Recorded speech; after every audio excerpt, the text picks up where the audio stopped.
Bonjour à tous, on se retrouve aujourd'hui pour une émission un petit peu spéciale des infos de la semaine, puisqu'aujourd'hui, on va revenir sur toute l'année 2020, c'est l'heure de notre rétro.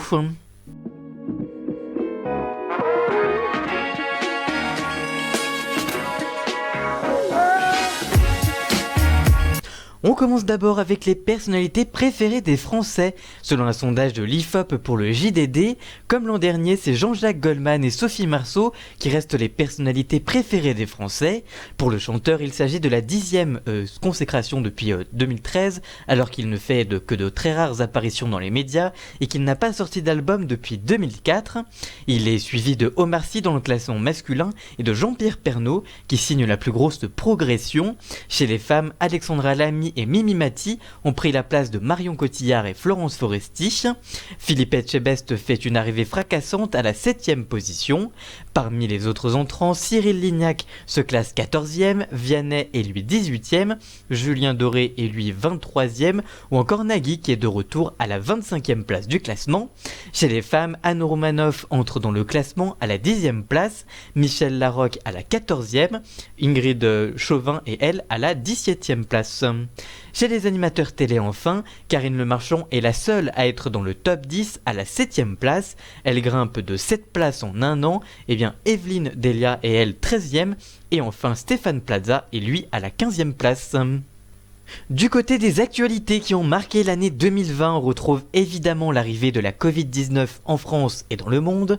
L'autre de l'actualité, c'est le départ de l'Europe du Royaume-Uni. En France, on a aussi la crise au sein de l'organisation des Césars après les récompenses de Roman Polanski. Dans le sport, on note bien que les Jeux Olympiques ont été annulés cette année à cause de la crise sanitaire évidemment. Toujours dans le sport, on a aussi le fiasco de Mediapro sur les droits de la Ligue 1 et de la Ligue 2 qui vont d'ailleurs sûrement agiter l'actualité en 2021. Côté presse, c'est Society qui tire son épingle du jeu, d'abord avec sa vision sur le confinement dans un numéro intitulé Coronavirus, la crise de la quarantaine, mais le journal s'est aussi illustré dans un dossier spécial sur 2 numéros qui était consacré à l'affaire de Xavier Dupont de Ligonnès. Enfin, on peut noter aussi la mort de l'ancien président de la République, Valéry Giscard d'Estaing, suite au Covid-19. On parle culture maintenant avec un point sur le box-office, très particulier cette année en raison des restrictions sanitaires. En effet, cette année, les cinémas français ont dû rester fermés près de 6 mois de l'année. On vous le disait la semaine dernière, c'est un record historique malgré tout. Certains films ont réussi à tirer leur épingle du jeu. On fait donc un petit point. Le film qui est arrivé en tête, c'est évidemment Tenet de Christopher Nolan, on vous le disait la semaine dernière, avec près de 2,3 millions d'entrées cette année. Il est suivi de près par 1917, réalisé par Sam Mendes, avec près de 2,2 millions de tickets vendus en France. En 3e position, on retrouve Sonic le film de Jeff Flower, avec 2,1 millions de personnes dans les salles obscures françaises. En 4e position, on retrouve Bad Boy for Life, avec 1,7 million de spectateurs enregistrés pour le film de Adil El Harbi et Bilal Fallah. Enfin, à la 5e place, on retrouve le dernier Star Wars, l'ascension de Skywalker, avec près de 1,7 million de fans français dans les salles obscures. Et enfin, on termine avec les séries télé françaises qui ont marqué 2020 avec les meilleures audiences enregistrées cette année. Comme depuis plusieurs années maintenant, c'est Capitaine Marlowe sur France 3 qui arrive en tête avec une solide moyenne de 7,8 millions de téléspectateurs cette année. La fiction de France 3 est suivie de près par Balthazar sur TF1 qui a une moyenne de 7,2 millions de téléspectateurs. Alex Hugo est 3e avec près de 6,1 millions de téléspectateurs en moyenne.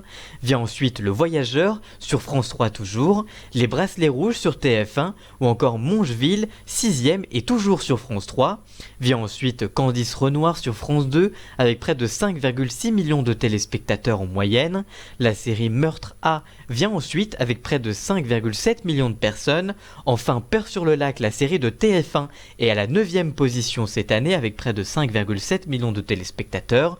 Enfin la série César Warner de France 2 et elle à la 10e place cette année.